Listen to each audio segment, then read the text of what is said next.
complicated, you know, man. Like a dang Rubik's Cube, man. You like talking about that blue, red, man, then you get to one side and like messed up. All right, Walrus, welcome back to the Jay Burden Show. How are you doing? I'm doing quite well. Thank you for having me on again. I'm really looking forward to having another conversation. Yeah, thank you. I'm excited for this as well. In between our last episode, which was a little while ago, I appeared twice on the channel that you have with Athletic Path, Longhouse, and we had a conversation that I really enjoyed on King of the Hill, and then another one on Movie Bob. So obviously, you guys have the podcast Longhouse, but where else can people find you? Right. Yes. Obviously, it's my YouTube channel, which is a Walrus. There's also my Twitter, which is at Walrus in a suit on Twitter. I am sure if you just search for a Walrus, you'll find me there. I have a Telegram channel, if you'd like to follow sort of my activities, which has the same name. Other than that, you can find me on our Element Matrix channel that is usually posted in the description of the Longhouse videos. That's the sort of community chat room for people who watch the show. Well, great. And I told you this before we go live, but there are a few channels that I watch, you know, as religiously as yours, just because I really enjoy the atmosphere on your streams, even the ones obviously that I know nothing about. Like you guys recently had on, you know, friend of the channel, Witticism TV, to talk about, you know, kind of baby boomer economics, and Dave Ramsey, which I found of personal interest, obviously, because, you know, it's something that I studied. And I very much live in, you know, to paraphrase Jesse Smollett, in David Ramsey country. So that one was personally interesting. Well, I'm glad you enjoyed it. I mean, we've branded ourselves by this point after almost a year as the NPR of the Sensible Center, I think is the new the new tagline.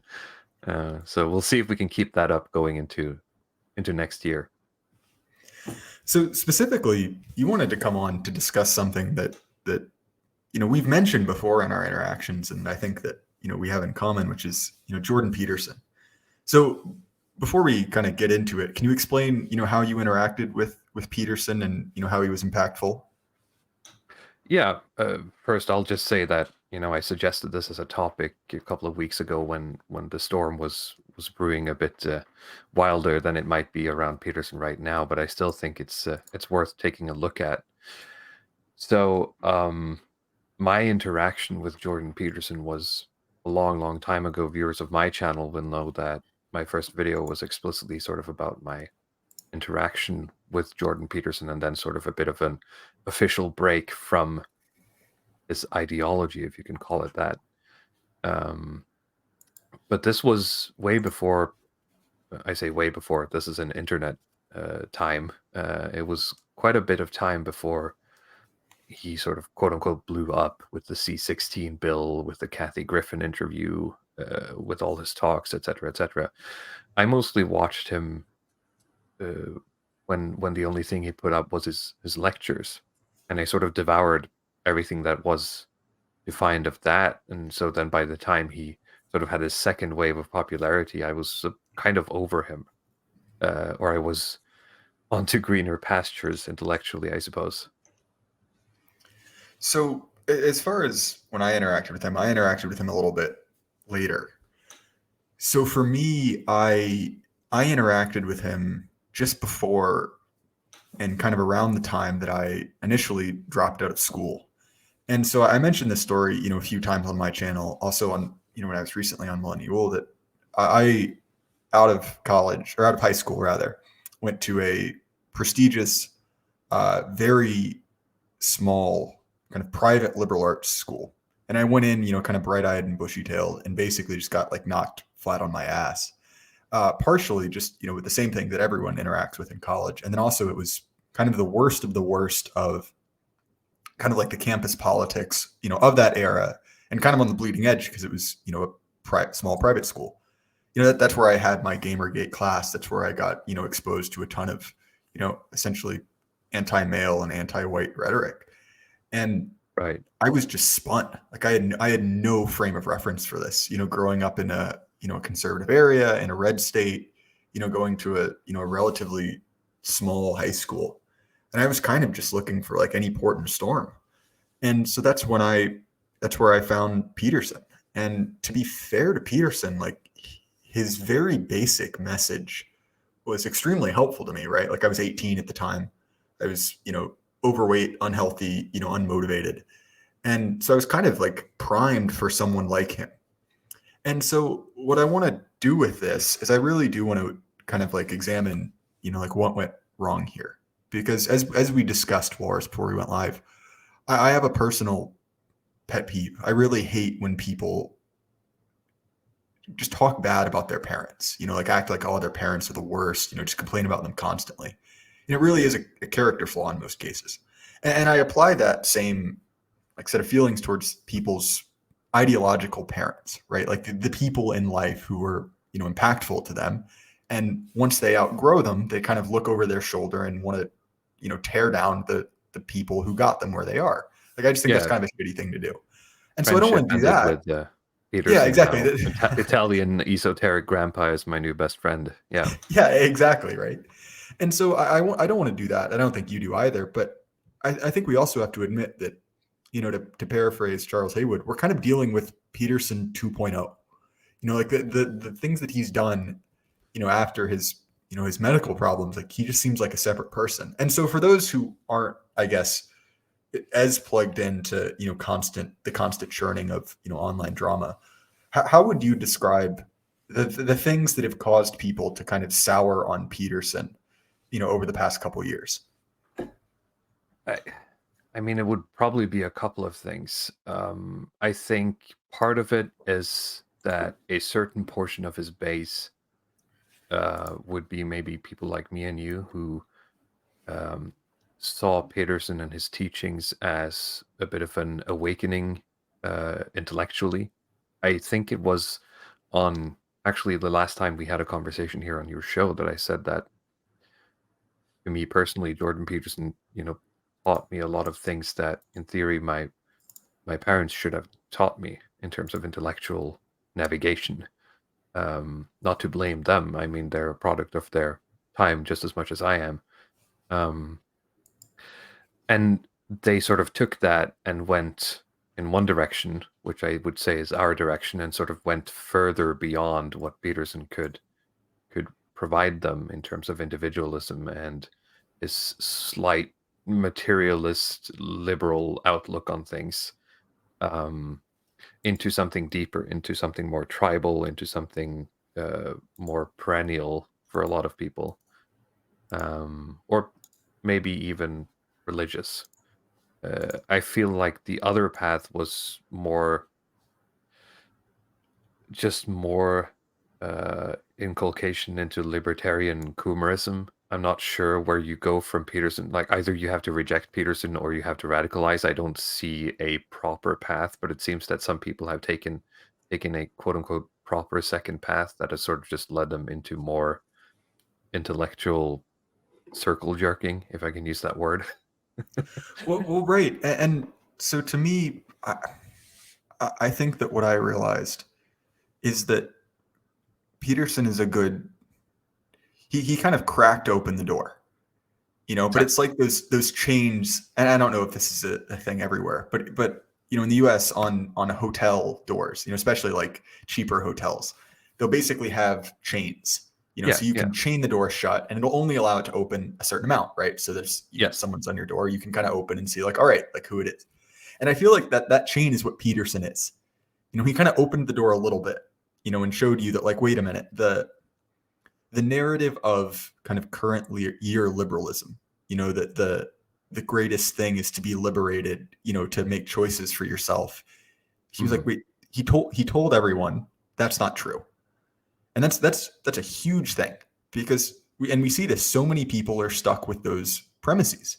Like they are stuck with broken tools. And he also said, like, look, like the problem with society, really, like on one hand, there are material problems, but the real problem facing us, the thing eating us alive, is a problem of meaning, a problem of confidence. And those are two huge premises that I'm not going to try and take away from him. But it's this odd thing, and it's part of the reason that I'm so obsessed with like these like purple state intellectuals, the good conservatives, quote unquote, Yeah, is that they admit that there's a crack in the facade, but their solution is, well, we've got to try extra hard to make sure the crack doesn't grow. And it's exactly. it's an And odd position to Peterson, me. he posits a premise or a question, right? But he doesn't provide a solution or an answer. Well, And and then he he hates acts you if you examine it. surprised. Exactly, he acts surprised when all of these young men went out in search for an answer, right? Um, and I think that's the biggest hurdle that you're seeing now, because at this point he's moved so far away from what you could call his base that he's essentially going to war against them. Well, right. And I think that it shows another kind of tendency of, and I'll just use the phrase good conservatives for the rest of this, which is that they will fight against the left, but you see them really panic and really kind of like bring out their vitriol for people to their right. Like that's what really scares them. And to me, I feel like that's kind of that's my metric for who counts as one of these like quote unquote, good conservatives who are ostensibly on the right. But when it really comes down to it, you kind of see who their kind of like their priorities are. And on one Yeah, hand, it's the sorry, did I interrupt you? no, not at all. Carry on. Okay.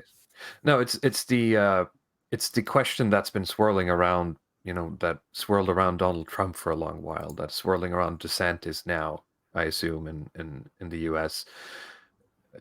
Are they, quote unquote, our guy? And to use a Moldbug term, they're part of the circus, which means that the most dangerous thing is if people realize that you can step outside of the circus, you don't have to watch. You can go do something else. So it's more important to spend a lot of energy keeping you inside the Overton window than it is using it to actually fight the left. No, I completely agree. And I think that the other, I guess, like in addition to these like ideological problems with Peterson, which are significant, right? And I want to come back to them. I think the other thing that became very apparent is that after his medical issues, and look, like I have a certain degree of sympathy for that, right? Like, bad health is, something that can affect everyone. His whole character seemed to shift. And before, right, he was always kind of a sensitive guy. He seemed to be genuinely bothered by criticism. But there's this weird thing now where almost anytime someone like puts a microphone in his face, he just breaks down in tears. And like once or twice, fair enough. Like, maybe it was a bad day. Maybe there's something going on in his personal life. Okay, like I can excuse a certain amount of, unbecoming behavior when you're on screen so much. And it's going to happen. Yeah, it's a lot of pressure, and you're talking about big topics. I can see getting moved, right? But I mean, it's almost like a regular feature to have Peterson start actually bawling. Right, and it's incredibly unbecoming. And when you combine that with the people that he is more and more started to associate himself with, right? He spoke for, Monsanto. He's delivered multiple speeches about the benefits of essentially, genetic engineering. He has allied himself very, very prominently with my favorite Middle Eastern country, pictured with, Netanyahu. And then he signed on to the Daily Wire. And Yes. it's one of those things where it's like, this really is, and I feel like we owe a lot to the guys who've been on the right longer than we have, who basically saw this coming and called it out 5 years ago.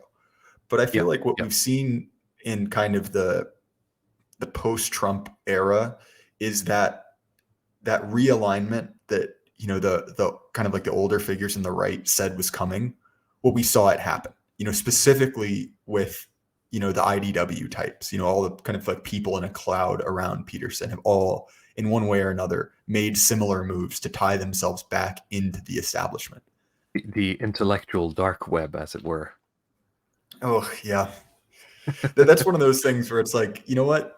There's another path, because a lot of these, like there was a Peterson speech at my university. There's part of me that's like, you know what, maybe I should go.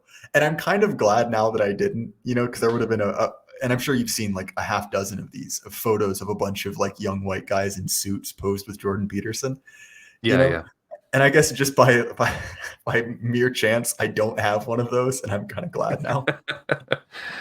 Well, I was considering back when he came to Norway that I would go, but by that time I felt like, whatever he was going to say, it wasn't anything that I hadn't already seen out of his lectures online. So in retrospect, that also was a good call.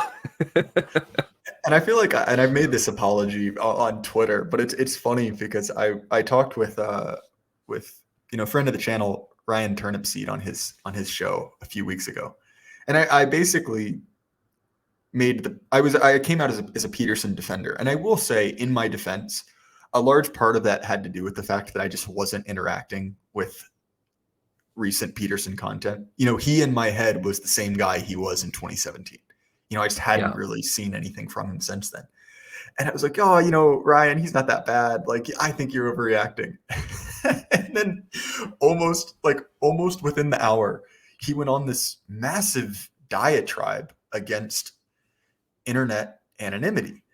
And to me, this is an important, and I'll provide a little bit of a timeline on this. This is something that's been going on for a while in one degree or another, but it really came out in kind of surrounding his very cozy relationship with the state of Israel. And again, I'm going to speak delicately about this, but he essentially he has had dinner with Netanyahu and with Ben Shapiro, and has said just glowing things about the state of Israel. Saying like, oh, they are the future. This is what we all, are looking forward. I think he even said something like the hope of the human race is in the state of Israel. Yeah, yeah.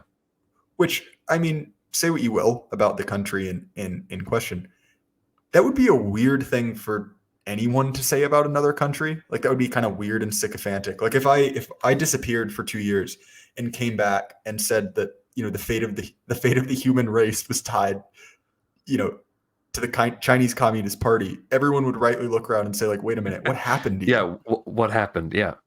Again, aside from any other, yeah, exactly. Aside from anything else. And understandably, a lot of people, because I think a lot of his fans are normal people, basically started pushing back. They're like, what's up with this? This is really weird.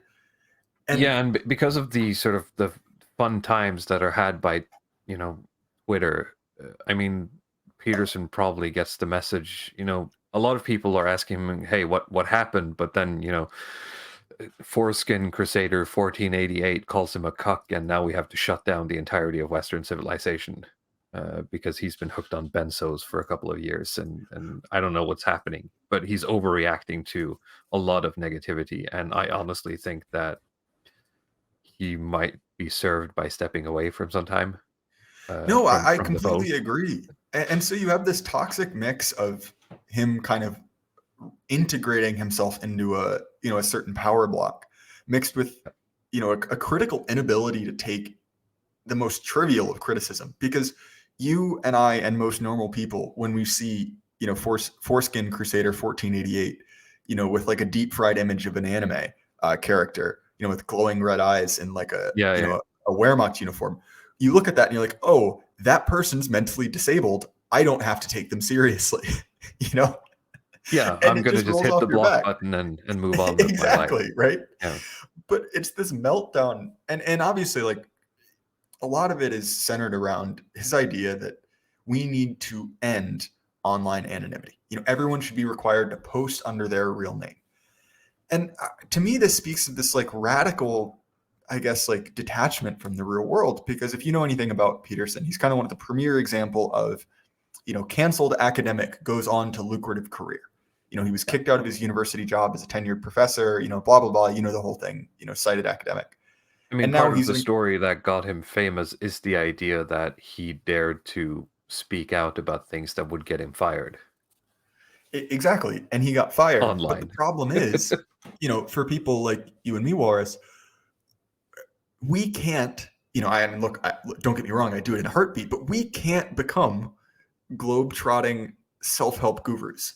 Like that's a limited market, And so like if you or I said the things that we said, which let's be honest, are significantly less socially acceptable than what Peterson talks about, I mean, we'd be screwed. Yeah, And probably. obviously, there's a difference between, you know, the kind of, I'm not going to say highbrow, but like relatively intelligent conversations we have. And again, you know, foreskin Crusader 1488. But nonetheless, you kind of have to. That's an either or situation. You know, you can't have one and not the other. Yeah, and it's so weird because it seemed like Peterson styled himself as a champion of that very concept just a couple of years ago, and now he's back, with a suspicious money bag behind his back, and he's, as I said, declared war on his core audience who have moved in a radically different direction than he did. Yeah, it's odd too because the the the vitriol seems just like completely out of step. And people have been kind of making fun of him because he's using this incredibly grandiose language, you know, responding to each individual YouTube comment, you know, calling people things like, you know, like demons and unhinged sociopaths. And look, like, I'll be the first one to admit that like people can act badly on the internet. You know, like that's pretty much a given.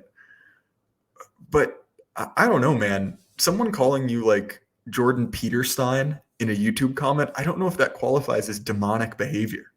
And I think that, and we have to be kind of careful around this topic. You know, this group is extremely sensitive to criticism. Of course.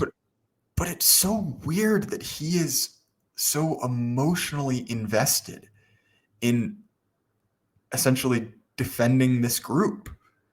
You know, like it's incredibly odd.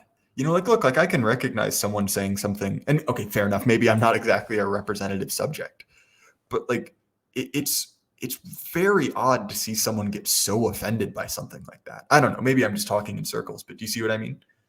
No, I see what you're saying, and it's a very tough nut to crack because we don't see the inside of, what is going on. Has Jordan just locked himself into a room and is reading comments all day and responding to them, or is this some sort of editorial operation that's going on? It's hard to tell, but it's a very telling point that Jordan Peterson today isn't for the people he was when he first got popular. Well, right, and that actually to me is the thing that I really just don't get. Which at this point, like, what is the audience for? You know, kind of like new Peterson. You know, Peterson 2.0.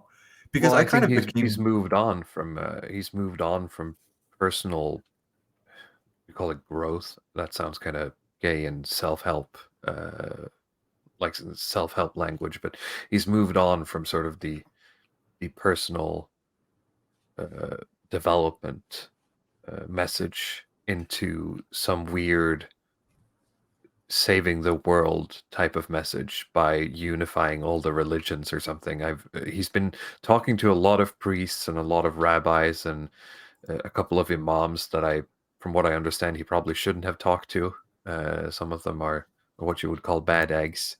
Um, but it seems that he's taking on a mission of trying to do some sort of like unification of belief systems, and it doesn't seem to be working. Yeah, I really became aware of his new work because, to be honest, like he kind of disappeared. I moved on, and when he came back, it's like I feel like I'm a different person. You know what? Like I'm just not interested anymore. Yeah. But I became aware of it with his conservative manifesto, which obviously, you know, AA dissected. But I will say that conservative manifesto is probably one of the worst pieces of just English prose I've ever read. Like it was a disaster. And I say this from someone who's like, look, like I'm And a the way he competent delivered writer. it as well. Yeah, and at that point, it's like, oh, this is odd because like say what you will about him, but especially like he was a very talented orator. You know, he built a massive kind of like I guess content empire to use a The a weird Jordan phrase for Peterson it. experience was watching this man walk up on stage with his admittedly wealth of knowledge within his field and sort of watch him pathfind his way through these very difficult topics. At least back then, I would look at them as very difficult topics. Maybe now I'd consider them solved for me personally. Well, But right. that's lost when he became sort of more editorialized going into Daily Wire. Yeah, and I think that is also something that has been interesting to see is the shift from these figures of being kind of like alt tech figures, like, oh, this is a person created of you on YouTube, to kind of moving back into the more traditional halls of power. And I realize, like, by all technicality, the Daily Wire is not mainstream media, but I mean, what's practically the difference at this point? Yeah, Like, it's yeah. a Because neocon basically rap. it's Fox News just online. Yeah, and I think that I'm curious to see, what he will develop into, because I think that honestly, for people who are less connected than I am, it will take a while to kind of realize that, like, wait a minute, this guy isn't, who I thought he was anymore. Because I still do know people who are kind of like vaguely interested in Peterson. The kind of people that, like, read his book in 2016, thought it was pretty good, and it was like, oh, he's the guy who owned that feminist, right? Like, that was pretty good. Yeah, the surface level Peterson enjoyer. Yeah, Right, I can't exactly. imagine what kind of person that is, because I've never met anyone. The only people I've met who knew about Jordan Peterson were people who were interested enough to sort of devour everything that he was doing at the time. But they've also everyone moved on, so it's hard for me to imagine that. Yeah, I know what you mean. I think I know exactly two people who are like this, and both of them just, like, probably were internet autists and now have real lives, that kind of keep them from Right. interacting, which is something I like. Fair enough, right? Like, I'm not going to fault anyone for that. They didn't have a chance to become base like us. Yeah, exactly.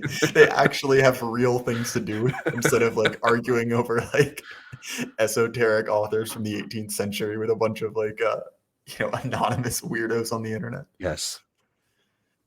What Yeah, I and did find weird about going back to the Conservative Manifesto, I mean, it was the language thing you said, like the way it was written, the way he spends what I would say is way too much time waffling about with, very washy definitions of suffering and what's good and what's, something that we should strive for in order to sort of end up at a very materialist, unsustainable, liberal proposition.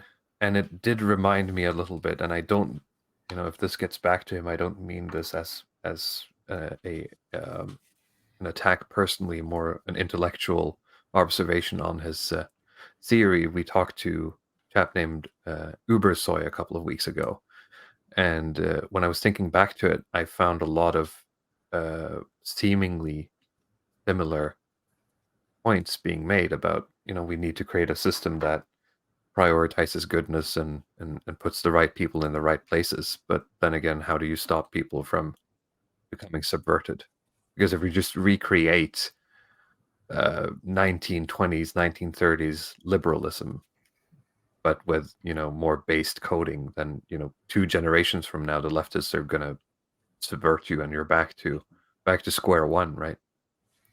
well, and this is a point I've made elsewhere, but it's actually my biggest pet peeve with the eternal conservative, because I think what we're seeing and what we've now, like, finally seen in completion is the most recent round of the left me. So, like, the first round of it was, the 1950s conservatives, who were essentially New Dealers, right? Like, the right was truly and totally smashed by FDR. That's kind of the first round. Yep. And then, you have another round in the 80s, and then you have another round with the neocons. And each one of them says, oh, I want to go back to the left of my era. And then The you have previous one. very explicitly with people like James Lindsay and people like, Adam and Sitch, who explicitly say, I just want to go back to the 90s. And I think that that's very much what Peterson wants. And to me, the big contradiction that runs through all of his thought is the kind of, like, two contradictory positions. They're kind of at the core of what he has. And they are fundamentally conservative ideas.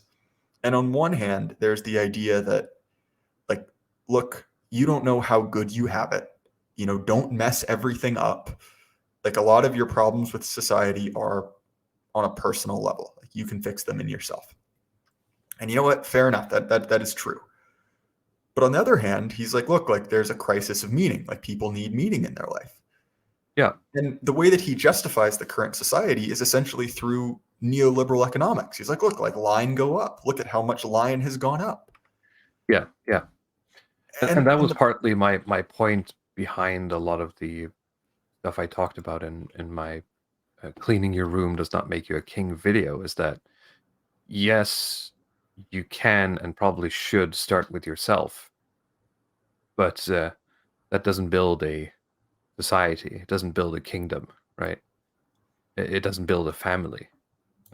You need more stronger, longer lasting connections and spiritual institutions to be able to do that. Well, and I feel like it comes down to a very fundamental question, which again, you can kind of see this alter through the different kind of eras of conservatism.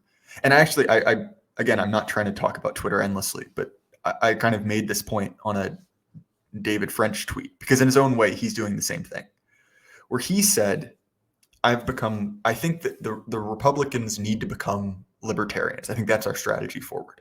And what you see with both, explicitly in the case of David French, who describes himself as a conservative, but in actuality is just kind of like, one end of the Overton window, constantly striking those to his right. You see the same thing in Peterson, which is this idea that, well, the fundamental unit of society is the individual. So, if we want a better society, if we want to go to based world, then we just need to create a bunch of individuals, and those individuals will create a society. Before that, and this is kind of a cliche in American politics, is the idea that, the family, the nuclear family, that the kind of like 1950s, that's the basic unit of society. And much like you said, like, both of those are just, pushing the boulder a little bit further up the hill and then letting it roll again. Like, neither one of those is like really a formative or like a real productive change in any way. Yeah, and I don't want to get into too spicy territory because of the platform we're on, but that should be one of the critiques for a lot of the mid-century ideologies in Europe. Let's just put it at that. It's fundamentally materialist and not necessarily sustainable unless you manage to create an empire within a span of 5 years, which sadly... some would say sadly, they weren't able to do. Well, and that's actually and it's interesting because I realize, again, I'm going to have to speak, obliquely, that one of my biggest influences is obviously Thomas, Thomas 777, and he has a lot in common with me, but one of kind of like my core disagreements is on mid-century regimes.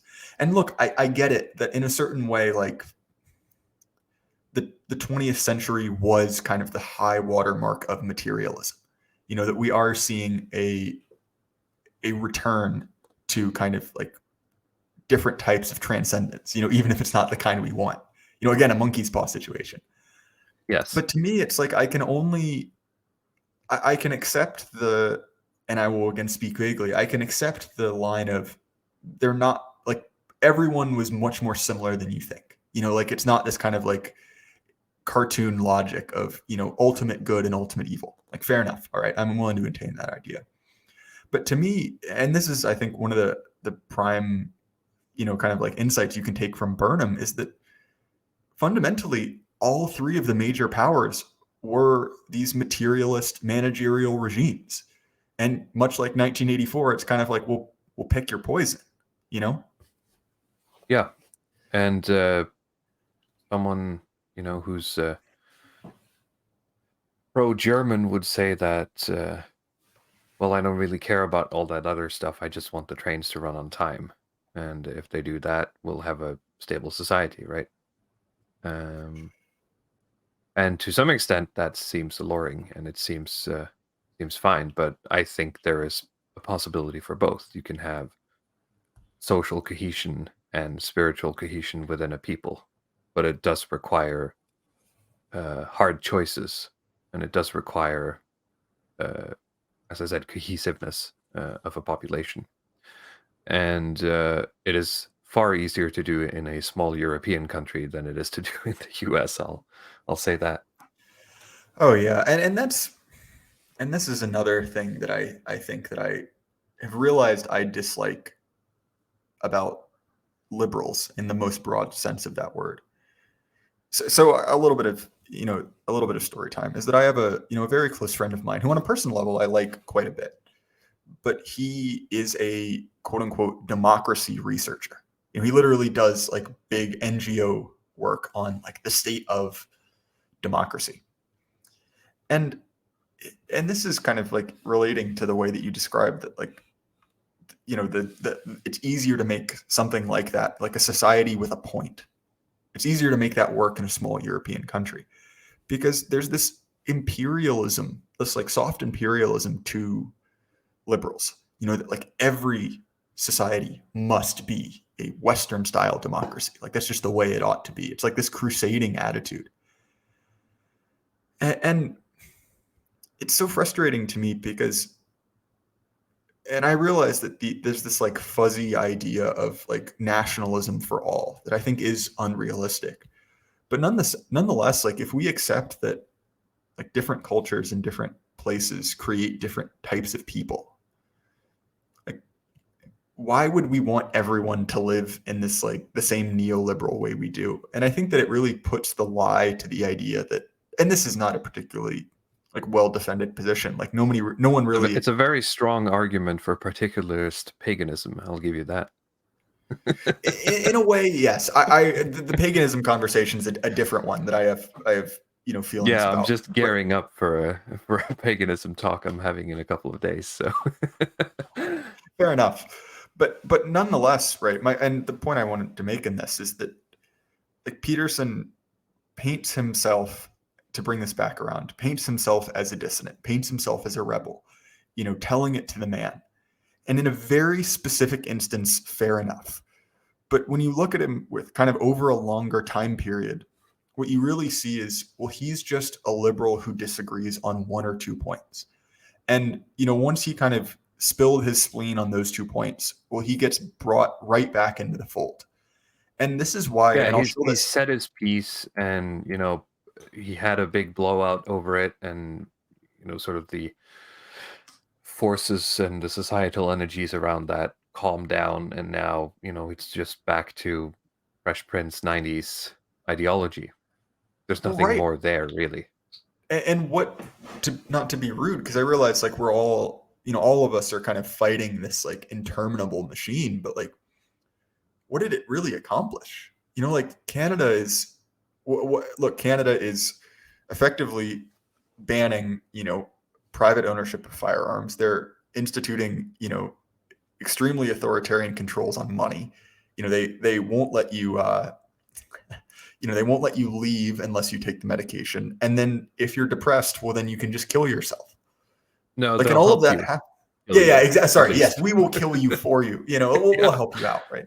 And all of that happened in a post-Peterson world. Like, look, like I get it, man. Like, I'm not saying that you have to fix it, but like, in the grand scheme of things, what did it accomplish? Like, all right, like a lot of guys on our side of things got red pilled, but I would argue from his perspective, that's a failure.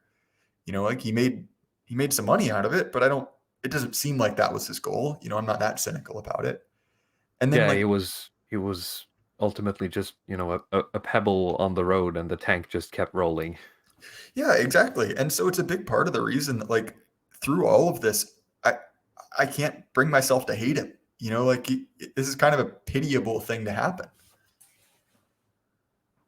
Yeah, and on a personal level, I empathize with the amount of vitriol that probably passes through his Twitter account on a given day, and this has been going on for about 8 years or something. I know from my own experience of having like 1.5K subscribers that I get enough, stupid comments on my videos, to think that he must be getting quite a lot. But it probably also hurts, I guess, to see that all the work was for nothing, if he even sees that. But I'm not sure what I think the proper thing to do would just be to bow out, gracefully, before you live long enough to see yourself become the villain, right? No, exactly. And what I wanted to bring up before, because this is a great essay, is is Uncle Ted's the system's greatest trick. Where he essentially describes this process of kind of canned rebellion. Where there's a way to rebel. There's a way to show that you're unhappy, but to a certain extent, it's kind of propped up and taken into account by the regime. Like, they know it's coming, they know how to deal with it, and they're really, really good at essentially redirecting that and turning that to their own ends. And this like great dissident professor, like if you could show young me, in 2017, if you could show you right at the beginning like what he would end up doing, shilling for essentially big pharma, or shilling for Monsanto and saying like essentially, like supporting, Ben Shapiro. Yes. You'd be like, well, what the hell happened? And to a certain extent, like the system, it's what it's built for. It's built to turn your rebellion into a product to a certain degree. Exactly. And it's something I tried to show in a video I did a couple of months ago that I called "Preserving Energy." Is not acting is often far better than acting and having that, expended both potential and active energy being basically just redirected, because everything you do could potentially be used to fight, but there's no point in fighting if you're not gonna strike a fatal blow, or as I recently heard a Moldbug say that there's no point in trying to go to the moon if you're not stocking up the right amount of fuel. I mean, once you shoot the rocket, it's got to get there. And anything else is just a waste. And that's a Machiavelli point. He basically, and I'm paraphrasing here, he basically says like, look, like if you make a move against a man, you better either kill him or cripple him. Right, exactly. Like, make sure he can't strike back. And this is a broader criticism I have with the right, that like, look, like this isn't a fair fight. And I think that, the reason I beat up on conservatives constantly is because I want them to do better, largely for their own sake. And so much of their effort is spent spinning their wheels to no effect. And so I don't say this out of any like derisiveness. These are my people, but nonetheless, like too often they take the shrieking of the left at face value, and they think, well, oh, I wouldn't freak out that much unless I was really in danger. Not realizing that the left is almost always shrieking, and they have all of the power. Mm-hmm. And so anytime they can do something that makes the left shriek, they think that's a real substantive win. Like, great, awesome, we've got them on the ropes. But I think if you look back to the GIF of the anti-Trump supporter in 2016, the I don't know if it's even a guy or a girl in the green jacket going like "no" at the inauguration of Donald Trump. I mean, in the end, the amount of victory that was had over that GIF, what did it really amount to by the end of 2020? Well, right. It's like, okay, you made them mad, and like really, Yes. and look, like I enjoy, yes, I enjoy making the libtard seethe a lot. Actually, it's quite a fun pastime. Oh yeah, no, just laugh at the memes, but I mean, try to spend your time doing something that's actually productive. And I'll plug here for a moment, like basket weaving is a concept that's going around in these circles. Try to find a local chapter of basket weaving.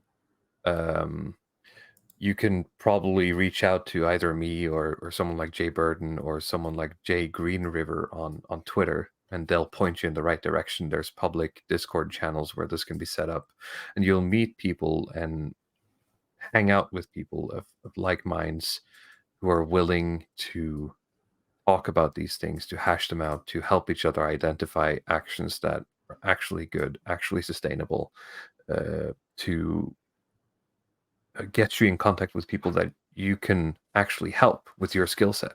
There's a lot of need for people to do what you would call legwork in these circles. It's not very visible on the surface of these streams. Sorry, Burden, I'm taking a time to to chill here for a moment, but I think this is very important. There's a lot of legwork that needs to be done potentially in terms of data collection, analyzation, getting to the point where we're actually getting a map of what is around us, what are the different spheres, what are the different possibilities, what are even just your local representatives. There might be a lot of people out there, more than you think usually, who are maybe 90% agree with you. Okay, sure, they're not, they don't agree with that weird thing you read in a Spengler book, but everything else they're on board with. And they can be turned or used, quote unquote, to our means. But it requires actual work. It requires you to do something other than, watch Netflix in the evenings. You have to spend a couple of hours. So if you're willing to do that, please seek out a basket weaving group. I'm sorry, I didn't mean, but I find this very important because I feel like the movement will just end up spinning its wheels if we don't actually do something. No, I completely agree. And I can confirm as someone who just very recently had a very successful basket week. Like I met with, I think like 6 or 7 guys in Washington, D.C. And we had a really good time. Like I ended up meeting a whole bunch of people. I ended up, bumming cigarettes off a guy. And like we had a good time. We talked a lot. And I unfortunately, right, when you have, 8 or 9 people, or 7 or 8 people, you can't really just talk to everyone. Yeah. But at the same time, you build a real face-to-face connection that you can't really, I guess, you can approximate over the over the internet. Yeah. But like there's something fundamentally different about it, and you build those kind of like real friendship ties that like build the kind of trust you actually need in a movement. And obviously I'm not saying, go out there with your social security number, your address, and your mother's maiden name to the first random retard that approaches you on Telegram. Don't do that. Oh. But at the same time, like the internet is an organizing tool. It's not an end in and of itself. And I think that if we can take one lesson from kind of like the Kekistan era, like that kind of like 2016 kind of like meme energy that Peterson in large part tied himself to, it's that the winning the internet doesn't win you real life. Ratioing the blue checks doesn't get you anything really. Yeah. But it's a great tool for organizing. And so I guess that's, something I've been kind of mulling over for a while. And I completely agree with what you said. Yeah. So, I would start with trying to get basket weaving stuff going, like try to find a local chapter, because there is actually a lot out there and a lot of people are interested, and just hang out. And sooner than you know, you'll have actual opportunities to do something as a side hustle, as the Americans call it, that actually has an impact. Even if that's just, writing letters to a local politician. I mean, you'd be surprised at how much they listen to that stuff. Yeah, no, that's definitely true. And I think even though we hate the system and nothing works and billions must die, everything. I mean, at the end of the day, there's we're going to have an easier time sort of using, is it like jujitsu logic here, trying to move with the flow rather than against for a while. So, Ludwig, this is a semi-radical Walrus. Sorry, Walrus. This is ironic because before we started, we were both admitting that we each have trouble telling apart, countrymen on large panel screens, and I was quite determined not to do that. But of course, like the moment I think it, I start saying it. But anyway, one of the things that we occasionally discuss in the absolute cesspool that is my my public Telegram chat is basically like, how do you explain ideas like ours, one, to normal people, and two, this is not a subset of normal people. It's a completely separate, category, women. And there's a complaint I have with guys in our circles, and I get it, right? Is that they're looking for a woman that doesn't exist, and that's essentially a woman who's just an autistic man. And I think that because a lot of guys are single or are looking for people, and you're married, correct? Yeah, I took the one autistic woman that is like a guy with boobs. So I'm sorry, guys. No, I'm joking. But right, there is something to be said for the fact that like you if you have like radical opinions, the way you approach making friends and women Oh yeah.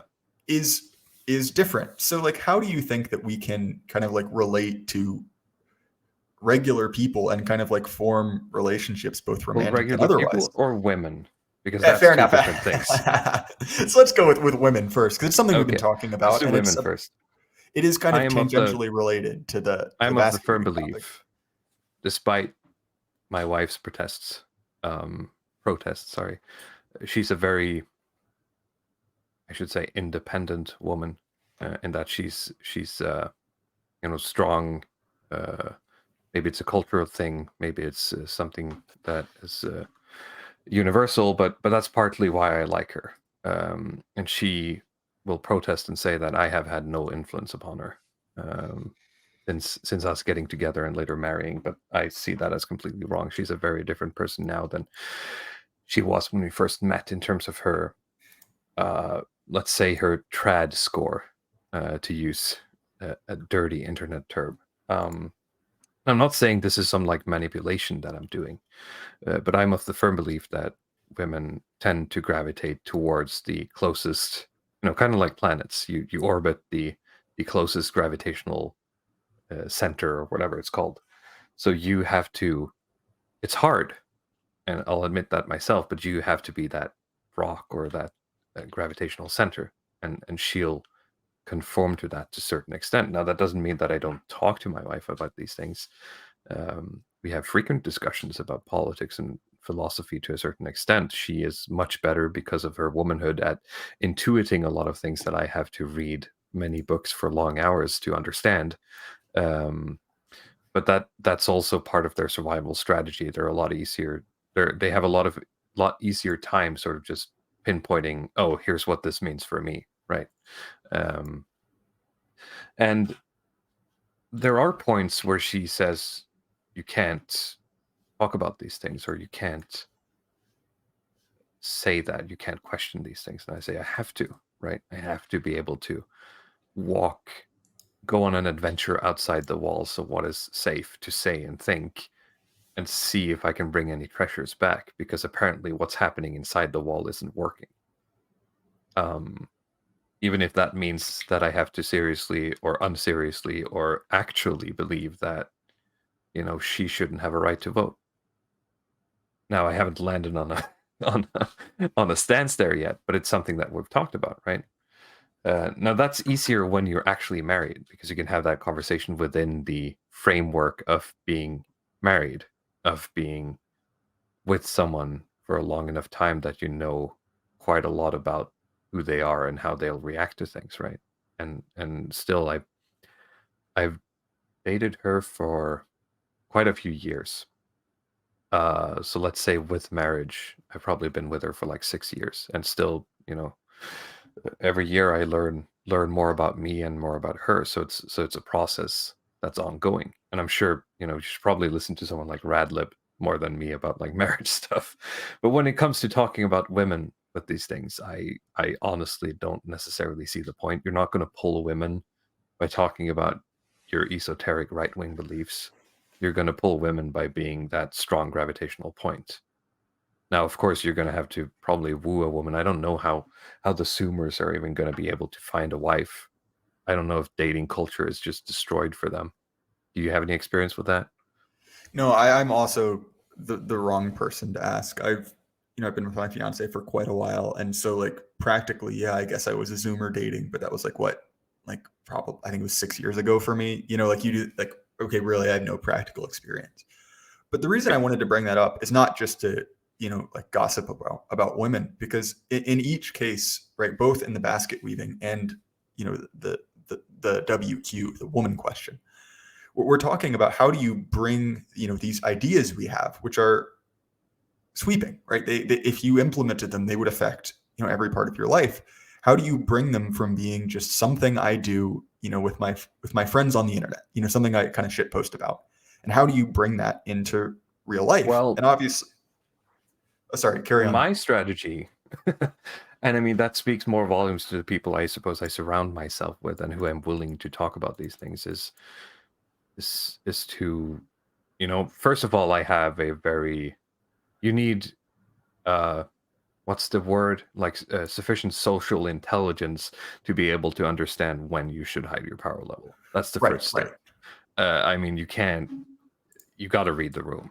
At some points, saying nothing is better than just Spilling walking your away. spaghetti. Yeah, just walking away, realizing that, what, this person isn't going to provide me with an interesting conversation, no matter how I look at it. The second thing is that you should be talking one-on-one as much as possible when you're talking about these things, because I've made a tweet about this. When I talk one-on-one with people, when I talk about the things that I see happening all around us now, either that is specific national politics, local politics, or philosophical topics in terms of, like, anti-modernism, for example. You'll find that people usually, if you step them through it, your logic, they agree with, as I said, 90% of it, right? But if you're in a group, then the sort of the hive mind programming takes over. And I'm not saying that I'm above it by any sense of the word, but that's just how humans work, right? So talking to people one-on-one and being honest about, you can approach this without preaching. You can approach this not in a "here's what's wrong with the world, you dang liberal," kind of delivery. You can approach this by saying, "Here's something I've been wondering about lately. Here's an interesting book I read, and here's a crazy idea this philosopher I read about recently had. What do you think about it?" Right? No, there's definitely. ways of delivering this that isn't, It isn't Twitter didactic. posting. Well, and I think too that you do have to kind of read the room, because in an atmosphere that you really are like having a dialogue, and I think that my experience is very similar to yours, that you can really cover a lot of ground by kind of never explicitly preaching to someone or putting a line in the sand, just through like relational capital. Well, yeah, never Because let them know what your beliefs are. well, right, Make because you can jokes all genuinely over the place well, about also there's politics. just something to be said for the fact that, like, if you know kind of what someone's like values are, what are they, what are they interested in, then it's pretty easy to explain to someone like, oh, like, and I know a lot of people like this who are genuinely good, compassionate people, and they'll say things that are kind of like, the regime approved how to be a good person propaganda, like, oh, we need to fund more of this, we need to spend more money at, black owned businesses and all this and all that. And if you just like have a conversation and you're like, well, did it work? Yeah. And you don't have to say it that frankly, but just like walk people through, like, well, have we been through this before? And a lot of people will kind of look up and be like, wait a minute, like there was Ferguson, just speaking about like the BLM stuff, like there was Ferguson, and then there was Michael Brown, and there was this, and then there was that. And every single time the same thing happened, and well, nothing changed. And so it's pretty easy to just kind of, and you never even have to say it, but you just kind of ask questions and you just listen to their responses. And a lot of times, if you can have someone actually explicitly state what they think, it's pretty easy when it's not in the realm of just presupposition, that you can be like, oh, wait, that doesn't make sense. And my point in this is not necessarily like, oh, we'll convince, 50 plus 1% to be based and then we'll win.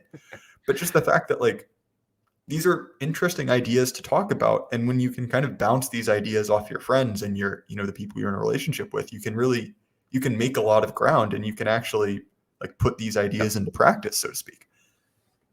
Yeah, and the last tip would be that, you know, you can't save everyone. Realize who's, you know, planted their flag on enemy territory, and sort of just, you know, walk away and don't engage if if they're not going to be convinced by you. There's no point. But I mean, that usually goes for, that's general life advice. Don't surround yourself with toxic people. So Right. So anyway, we're kind of coming up on time, Walrus. Is there anything else you want to address? no, I just really enjoyed talking to you as always. The only thing I really wanted to bring up was Jordan Peterson, considering we had talked about it earlier. But oh yeah, one more thing. Talking about the talking to women and stuff like that. There's currently, as we're streaming, there's probably like a cigar stream going on about like the trad question streaming. Sorry, it's being recorded. Anything that a pickup artist tells you helps you to get women, but it doesn't help you get a wife. That's all I'm gonna say. I completely agree. And incidentally, I realize I might be kind of spoiling this, but I will have Red Hawk on next week. So who knows? We may discuss this stream after I watch it back later. I mean, he might put me on blast for saying that, but I just, you know, I'm talking about my culture. I'm talking from a perspective of having been with more than enough women. And what lands you a wife is not the same tactics that landed me, you know, women. Well, fair enough. I think I would probably agree with you there. So obviously we did a little bit of shilling at the beginning, but where can people find you, Walrus? Yes, I'll reiterate that my channel here on YouTube is a Walrus. Every week, Thursday evening, for Europeans, it is the Longhouse, where we go from everything for about 2 hours to 4 hours, sometimes even, on a variety of topics. Next episode that we'll be doing, depending on when this comes out, will probably be finished. That is a episode about paganism and Nordic right-wing movements with Frody from Guide to Culture. So if you're listening to this stream, you can probably just head over to my channel and catch the VOD of that. I have a Twitter with the same name, a Telegram with the same name, and we have the Longhouse Element and Matrix channel where the community likes to hang out and post memes and stuff like that. You might also find me in Jay Burton's Telegram channel. That's usually my shit posting channel. I feel that's kind everyone's of bad. Shit posting channel. I feel kind of bad because people will be having intellectual conversations in there, but every time I open that tab in my Telegram, I'm sort of in a shit posty mood, so I always just post the worst things in there. Well, and that's the funny thing about jokes. It's 50-50. You know, they'll be like Todd Lewis will be in there talking about Roman history, you know, and then famous super chatter Scrotchy McDumpwaffle is talking about like how much he likes like shooting guns and his in-depth sexual strategies. And if that sounds confusing, it is, but it's also kind of funny. So anyway, guys, my links and Walrus's as well will be down in the description. You can obviously find this show on YouTube, but additionally, it's available on Apple and Spotify. And I have a little bit of a scheme set up where, in order to cover costs, I will provide the first, most recent 10 episodes for free on all the podcatchers, you know, Apple, Spotify, anywhere you listen to audio-only content. But after it drops out of that top 10, it will go behind paywall on my Substack. That's the only thing that is behind my paid Substack. And also there's a subscribe star link, and they both lead to the same place. It's just kind of, you know, your preference, which avenue you want to support me on. I really do appreciate it. I will be recording a lot over the next couple weeks, so expect some more episodes. And remember, guys, keep your head up. The lie can't last forever. Good night, everyone.